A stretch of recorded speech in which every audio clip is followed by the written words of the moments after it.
Hello दोस्तों, मैं हूं मुजीब और एक बार फिर से आपका अपने ही चैनल टेस्ट ऑफ नॉलेज में बहुत बहुत स्वागत है।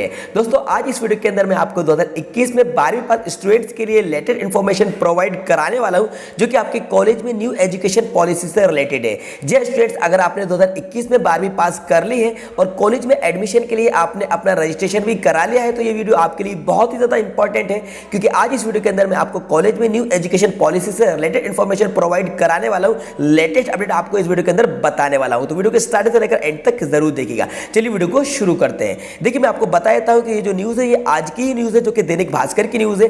इसमें बताया जा रहा है कि कॉलेज में न्यू एजुकेशन पॉलिसी, अब 6 विषयों के 10 पेपर देना होंगे, 10 पेपर आपको देना होंगे।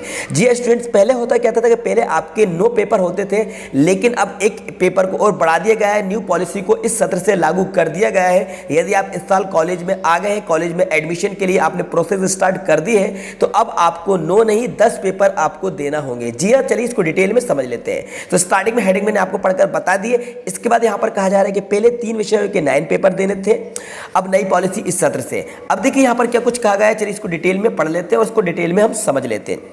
यूजी कोर्स में एडमिशन की नई लिस्ट जारी होने के साथ ही उच्च शिक्षा विभाग ने नई शिक्षा नीति का कुछ हिस्सा भी लागू कर दिया है। मतलब कि जो एजुकेशन पॉलिसी है उसको कंप्लीट अभी लागू नहीं किया गया है, उसमें से कुछ हिस्सा अभी एजुकेशन पॉलिसी का यहाँ पर लागू कर दिया गया है इस सत्र में।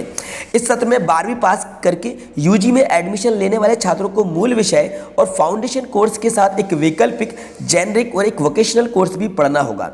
अभी एक छात्र को 3 विषय फाउंडेशन अलग के 9 पेपर देना होते थे, अब 6 विषयों के 10 से 11 पेपर देना होंगे। जी हाँ, अब आपके जो पेपर होंगे वो 10 या फिर 11 पेपर की परीक्षा आपको अब देना होगी। यदि आप इस साल कॉलेज में आ गए हैं और कॉलेज में एडमिशन की प्रोसेस आपने स्टार्ट कर दी है, तो अब आपके 9 नहीं बल्कि 10 पेपर आपके होंगे। चलिए और जान लेते हैं डिटेल में यहाँ पर क्या कुछ बताया जा रहा है कि एनसीसी भी शामिल।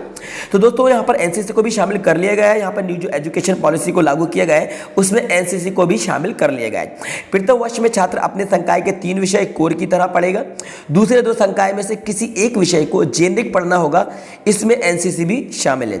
अब जेनरिक पाठ्यक्रम में यहाँ पे बताया जा रहा है कि 3 मूल विषयों में 14 जेनरिक विषय शामिल होंगे।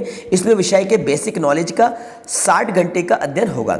अब जो आपके लिए जानना और आपके लिए समझना बहुत ज़्यादा जरूरी, जो इस बॉक्स के अंदर बताया जा रहा है ये होगा। अब तो अब क्या होगा ये आप यहाँ पर इसको पढ़ लीजिए और समझ लीजिए, जिससे कि आपको एडमिशन टाइम में कोई प्रॉब्लम ना जाए और आप बहुत ही केयरफुल तरीके से आपके जो सब्जेक्ट है उनको आप चूज करें। चॉइस फिलिंग जो होगी उसको आप बहुत ही ध्यानपूर्वक तरीके से आप उसको चूज करें। ठीक है, तो यहाँ पर देखिए, यहाँ पर बताया जा रहा है छात्र को मूल संकाय, मतलब कि आपका जो मेन सब्जेक्ट है, मतलब आपका जो मेन स्ट्रीम है, तो वहाँ पर यहाँ पे कहा जा रहा है कि मान लीजिए बीएससी, यदि आपका बीएससी है तो बीएससी के जो 3 विषयों में से एक मेजर और 2 माइनर के तौर पर चुनना ही होंगे। मतलब कि आपका अगर बीएससी है तो बीएससी में आपका होगा फिजिक्स होगा, केमिस्ट्री होगा और मैथ होगा, या फिर फिजिक्स होगा, केमिस्ट्री होगा और बायो होगा। ये आपके मेन सब्जेक्ट होते हैं। तो बायो ग्रुप के जो स्टूडेंट्स होते हैं उनका फिजिक्स केमिस्ट्री कंपलसरी, इसके बाद बायो है। मैथ ग्रुप, मैथ स्ट्रीम वालों स्टूडेंट्स के लिए फिजिक्स, केमिस्ट्री और मैथ, ये आपके मेजर सब्जेक्ट होते हैं। तो इसमें से आपको एक मेजर सब्जेक्ट चुनना है और 2 माइनर के तौर पर आपको चुनना ही होंगे। तो एक सब्जेक्ट को आपको मेजर सब्जेक्ट चुनना है और बाकी के 2 सब्जेक्ट है उनको आपको माइनर कैटेगरी में, माइनर सब्जेक्ट में आपको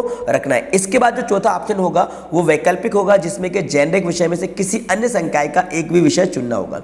मतलब कि अदर स्ट्रीम का आप कोई भी एक सब्जेक्ट चूज कर सकते हैं। जैसे कि आप अगर मैथ के हैं या मतलब कि आप बीएससी के हैं तो जो अदर, जैसे कि कॉमर्स वालों का या फिर आर्ट वालों का, बीए वालों का, बीकॉम वालों का, अदर जो स्ट्रीम है उसका कोई एक सब्जेक्ट आप चूज कर सकते हैं। ये इस बार चेंज कर दिया गया है, जो नया सिस्टम लागू हुआ है।